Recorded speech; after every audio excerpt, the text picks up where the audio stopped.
Ya, bueno, vamos a grabar la clase de hoy. Vamos a partir con estados financieros, su preparación y presentación. La agenda va a ser generalidades de los estados financieros, conceptos importantes relacionados, notas revelatorias y ejemplos de estados financieros. Esto está basado en la resolución 16 también. Concepto de estado financiero. Como ustedes pueden leer ahí, esto es una representación estructurada de la situación financiera y del rendimiento financiero de una entidad. Esos son los estados financieros, lo que constituyen. El objetivo de los estados financieros es proporcionar información de una determinada entidad acerca de la posición financiera, que esa información la encontramos en el balance general, acerca de su desempeño en el uso de recursos, que eso lo encontramos en el estado de situación presupuestaria, acerca de los cambios en la posición financiera, que lo encontramos en el estado de flujos de efectivo, y acerca del desempeño de la gestión económica financiera, que lo encontramos en el estado resultado. El propósito de generar información útil para la toma de decisiones y construir un medio para la rendición de cuentas de la entidad por los recursos que se le han confiado a estas entidades. Los estados financieros se deben presentar respecto de cada periodo contable, el cual coincide con el año calendario, ¿cierto?, al 31 de diciembre. Se presentan todos al 31 de diciembre. Se termina, ¿cierto? Siempre se toma la información de enero a diciembre y se presentan terminando el año, ¿cierto?, el primer semestre del año siguiente, por instrucciones de la Contraloría. Los estados financieros para su presentación se clasifican, ¿cierto?, sus partidas, pero se clasifican en moneda de curso legal y en forma comparativa con el balance del periodo anterior. Se deben incluir las notas explicativas de tipo descriptivo o narrativo. ¿Cuáles son los estados financieros que se deben presentar? Estos estados financieros, ¿cierto?, comprenden un conjunto de estados que son el balance general, el estado de resultados, el estado de situación presupuestaria, el estado de flujo de efectivo, el estado de cambio en el patrimonio y las notas a los estados financieros para que se puedan entender cada uno de estos estados. El único que nosotros no tenemos en los privados es el estado de situación presupuestaria. ¿Qué información encontramos en el balance general? Encontramos información, ¿cierto?, de activos, de pasivos y de patrimonio.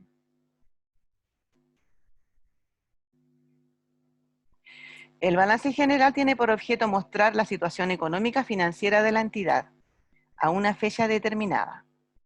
Cuando hablamos de los activos, bueno, ustedes ya verán que es lo mismo, ¿cierto? Estos se separan en activos corrientes, que son aquellos que se espera realizar, ¿cierto?, durante el año o durante el curso de los 12 meses del periodo.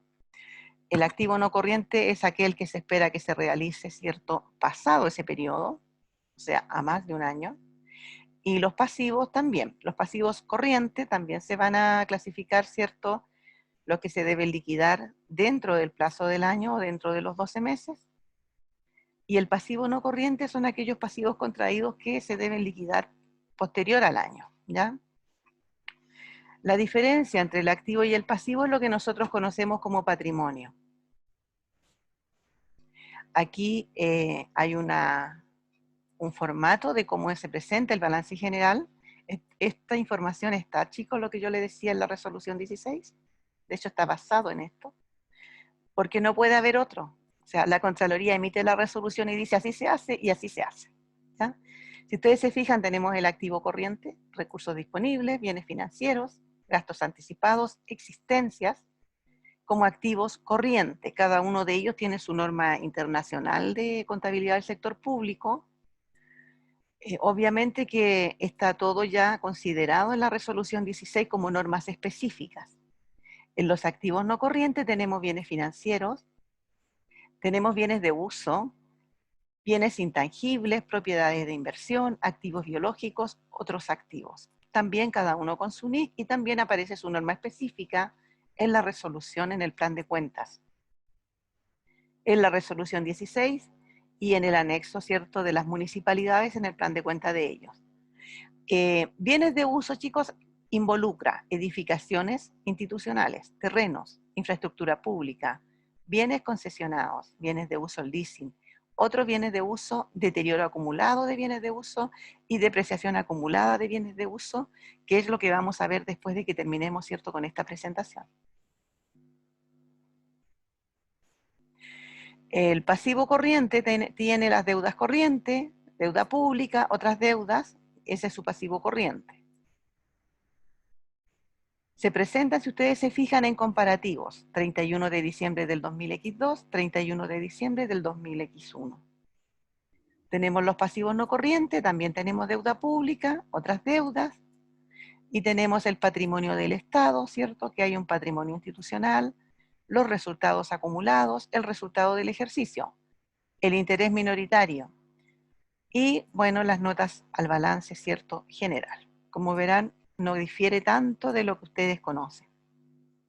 El estado de resultados.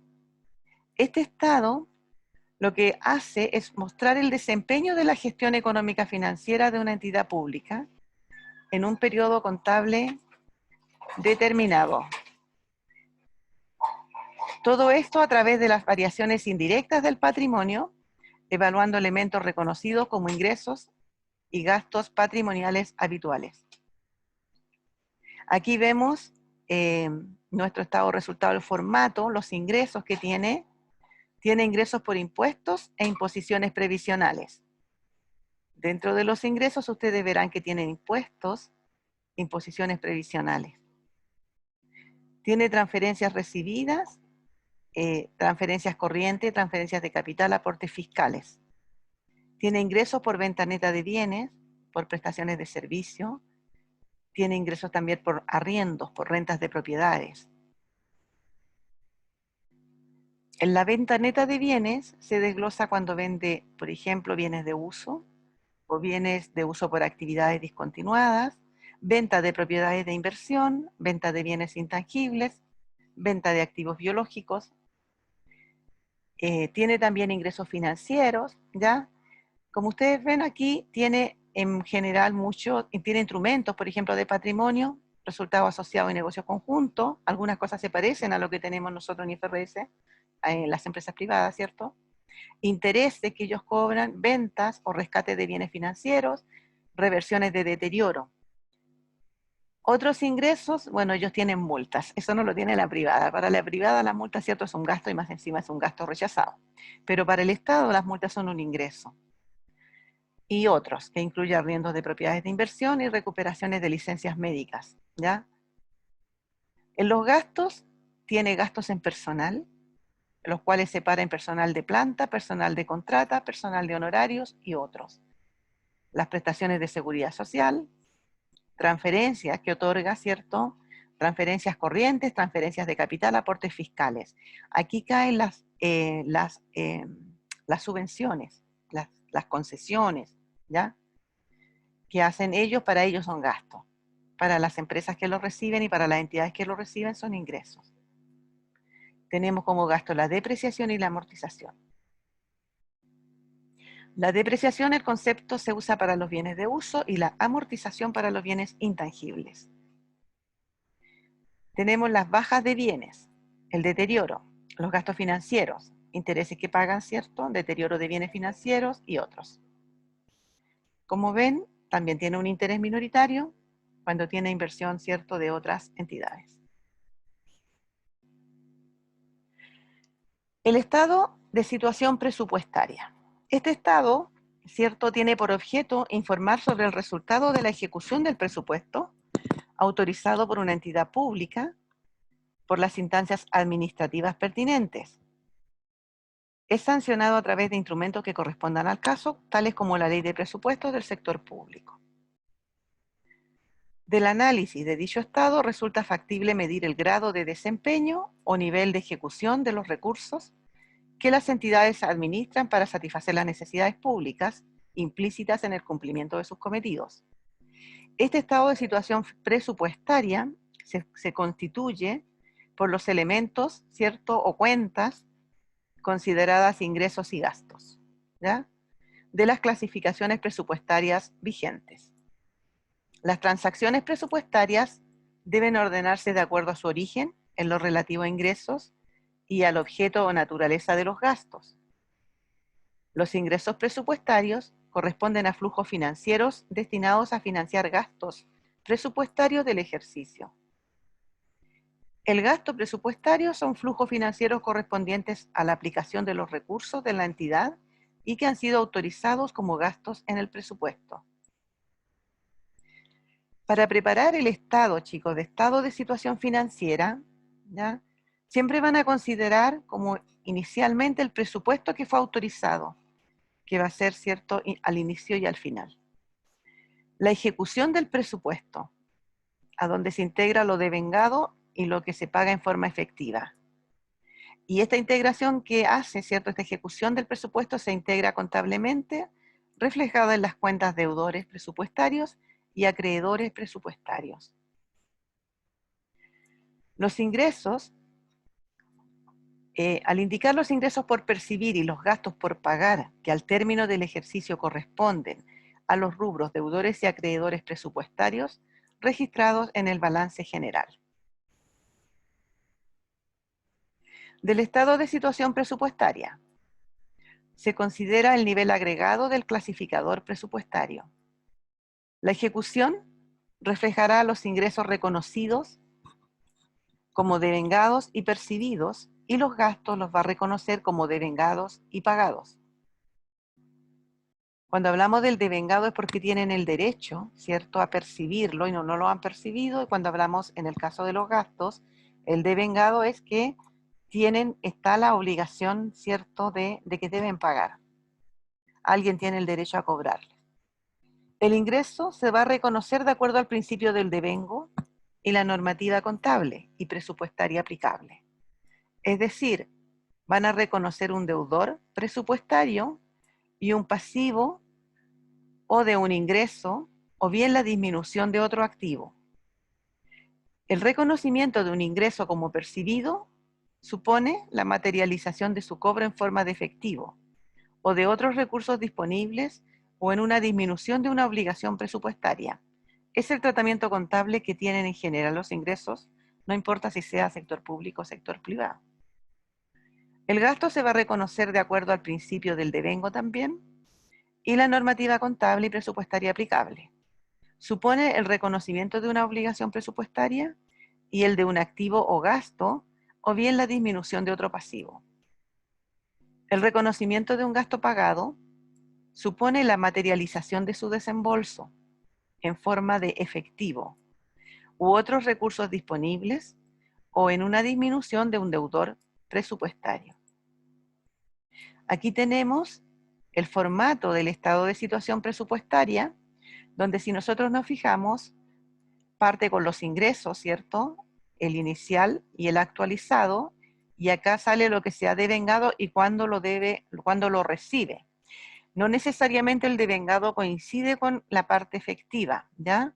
Porque puede tener una cantidad X que está devengada, o sea, tiene el derecho, me adelanté, tiene el derecho a percibir el impuesto, se sabe la cantidad, pero se recibe no todo, se recibe un porcentaje, por ejemplo el 60, el 80%.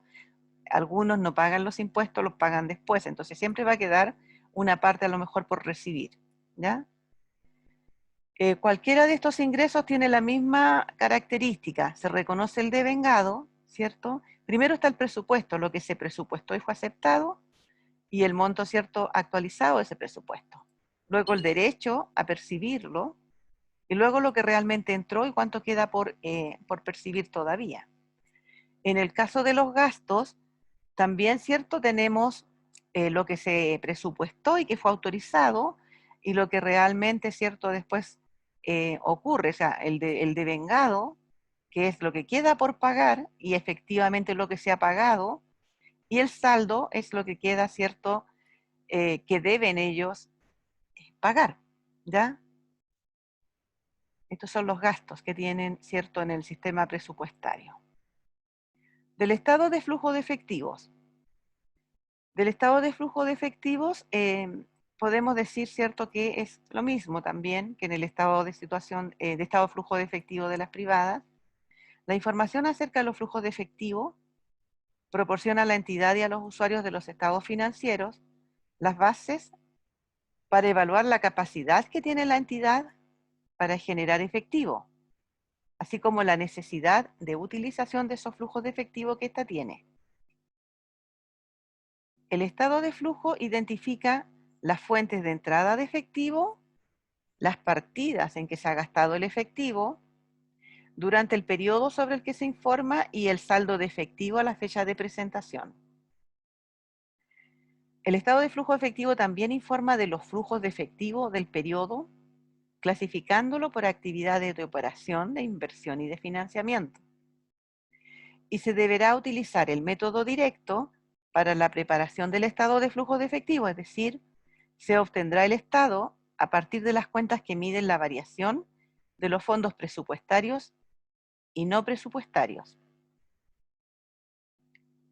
Estas son las actividades en que se va a separar el estado de flujo de efectivo. O sea, si pensamos, chicos, en que el estado de flujo es una caja grande, entonces, discúlpeme un segundito. Ya, vamos a seguir grabando. Del estado de flujo de efectivo, que si nos imaginamos que es como una caja grande, ¿cierto? Donde está el tesoro público, donde está, bueno, en el caso de cualquier empresa o entidad, es el efectivo en sí, es la plata que está en el banco. Es lo que tenemos para gastar, lo líquido, ¿ya? Ahora, cuando se hace un análisis de este estado de este flujo de efectivo es que se genera el estado de flujo de efectivo, como un estado financiero. Entonces, se separa en actividades de operación, actividades de inversión y actividades de financiamiento. A ver.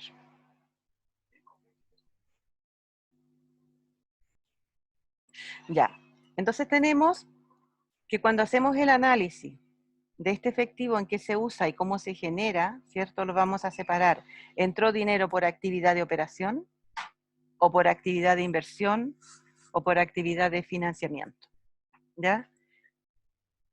¿Cuándo reconocemos que es de operación? Es cuando es por la actividad propia, ¿ya? Por ejemplo, recaudación de impuestos, cobro por venta de bienes, prestaciones de servicio, otorgamiento de transferencias, etc.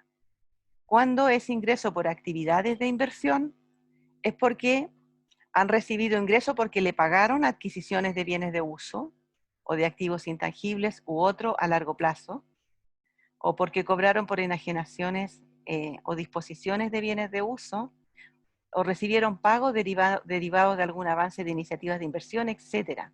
¿Ya? Cuando tenemos un ingreso por actividades de financiamiento, ¿cierto?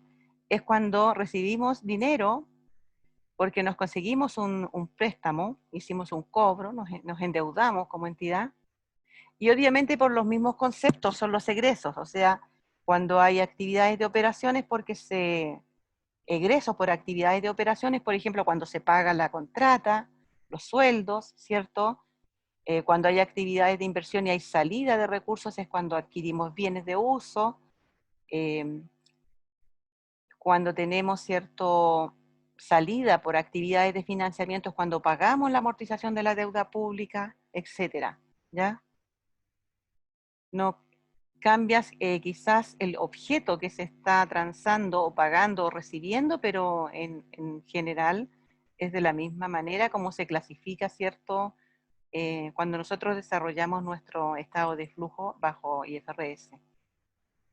El estado de flujo, ¿cierto? Aquí nos muestra que hay el formato que tiene, nos dice que son los flujos originados en actividades operacionales, o sea, los ingresos, y aquí tenemos que hubo ingreso por impuestos, por tributos de uso de bienes, por imposiciones, por rentas de la propiedad, etcétera. Aquí están todos los ingresos que tuvieron ellos anotados, ¿cierto? Y la suma de esto nos da el ingreso que puede ser, en este caso normalmente es positivo, de ingresos operacionales, ¿cierto?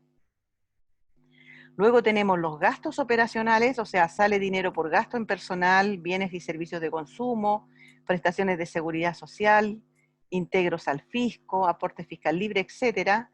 Estas salidas se suman y son negativas, y luego entre estas dos se saca el resultado del flujo, que puede ser positivo o negativo, ¿ya? Como es el estado, obviamente que debiera ser positivo, pues esperamos eso, ¿cierto? Luego tenemos, ¿cierto?, los flujos originados por actividades de inversión presupuestaria y, también tienen los gastos por actividades de inversión presupuestaria. Y también es lo mismo, se detalla, ¿cierto?, por qué concepto entró y por qué concepto salió este estado de flujo. Y también se saca la variación de los fondos originado por actividades operacionales, de inversión o de financiamiento. No estaban todas las actividades completas, pero las ven completas, chiquillos, en la resolución 16, los formatos completos, ¿ya? En el estado de cambio en el patrimonio, el objeto es reflejar las variaciones directas del patrimonio en el transcurso de un periodo contable determinado. Incluye tanto el resultado del ejercicio como aquellas variaciones que por su naturaleza no deben formar parte del estado de resultado. Aquí van los ajustes, por ejemplo, por cambio en las políticas contables, ¿ya?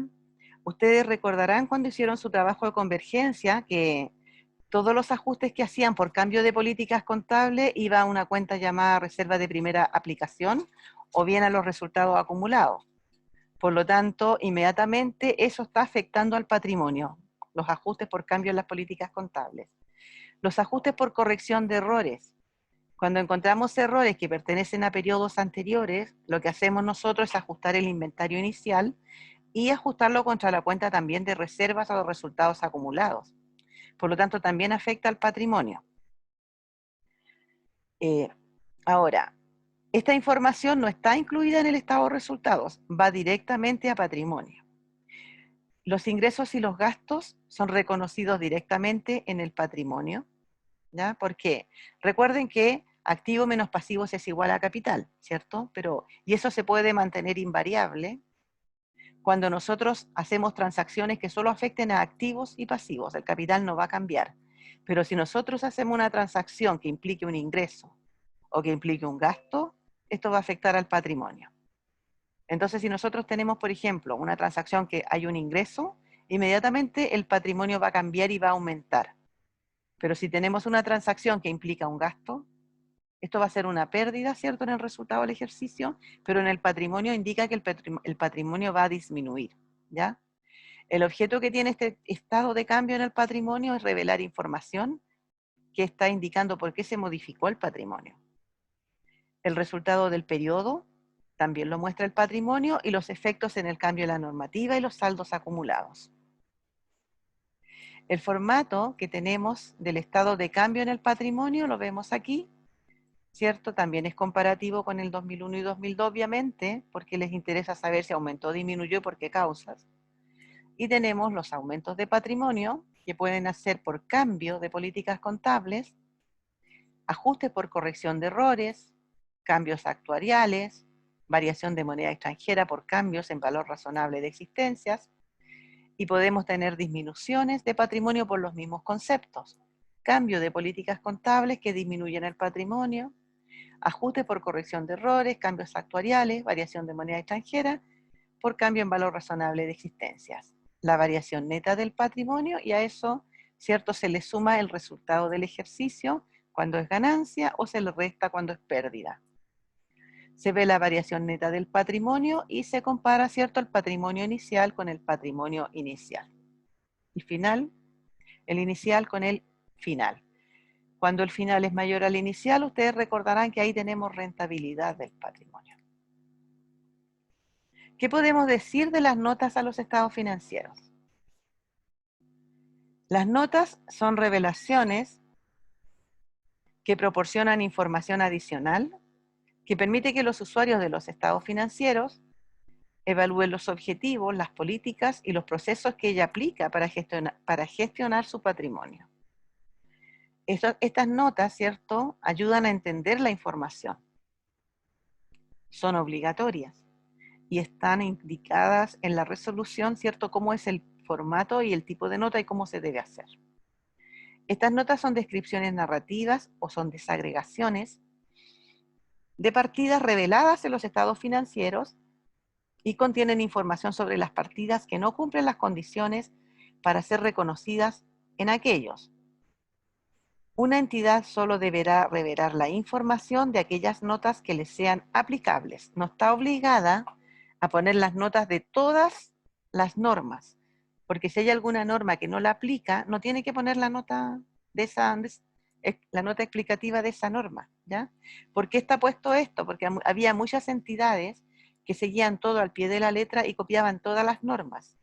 Y por ejemplo, había normas que no tenían activos biológicos. La mayoría de las entidades públicas no tienen activos biológicos, son algunas. ¿Ya? Entonces, pusieron, ¿cierto? Específicamente, si usted no aplica esta norma, no tiene que poner la nota explicativa. Aquí están los tipos de notas, fíjense. Las existencias tiene que indicar la clase de existencias, si son existencias de alimentos, existencias de textiles, eso que está aquí en numerito es el código de la cuenta. O sea, ni siquiera se tienen que complicar porque la cuenta ya está con ese código. Existencia de combustible y lubricante, está el código del plan de cuenta, ¿se fijan? Existencias de materiales de uso. Entonces, si usted va a hacer una nota de existencia y lo que usted tiene son existencias, por ejemplo, de textiles, vestuario y calzado, la tiene que poner aquí.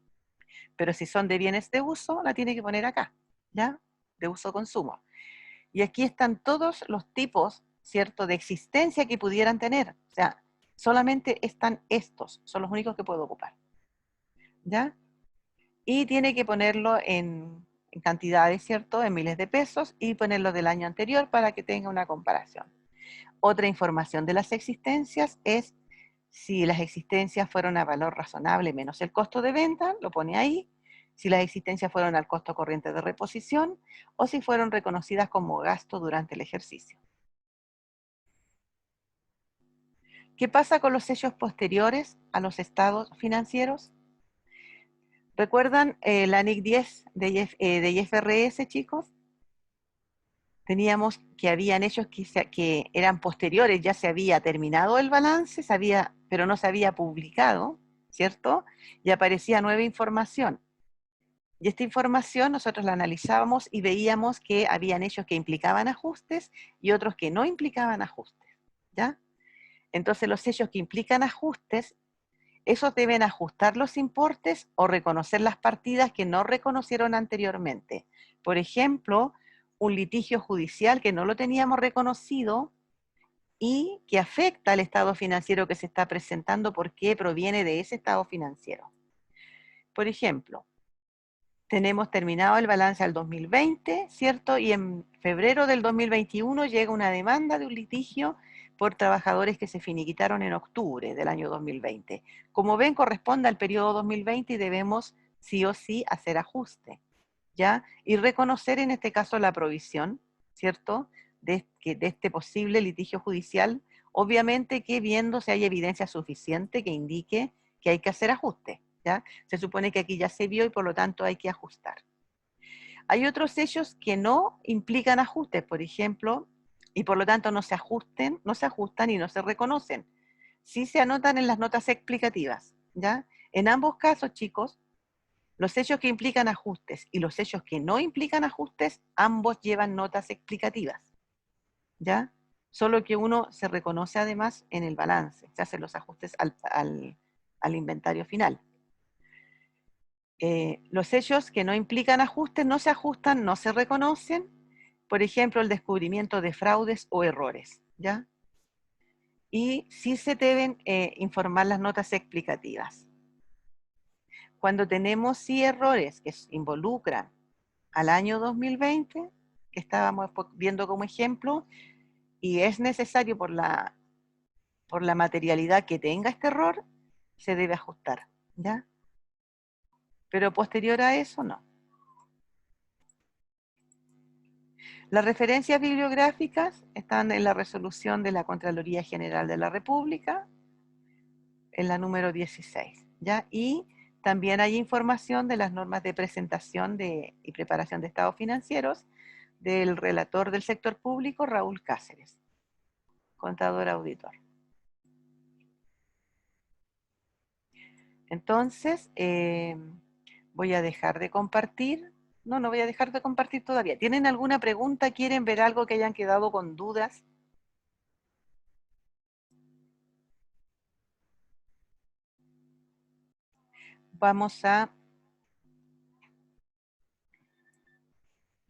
Voy a detener la grabación para que no quede tan largo para el estudio.